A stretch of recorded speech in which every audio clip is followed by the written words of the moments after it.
Ang pinaka nakakatakot na multo na haharapin ninyo ay ang sarili ninyong multo.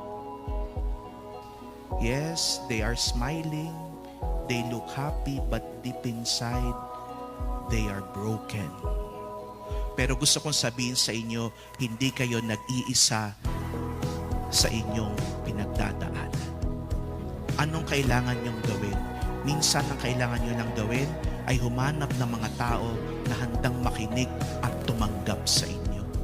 At kapag minsan nahihirapan na kayo at wala na kayong malapitan, ang pakiusap ko, lumapit kayo kay Jesus. Jesus is the true friend who will truly accept you. Kapag ginagawa niyo yun, nahaharap ninyo ang sarili ninyong multo.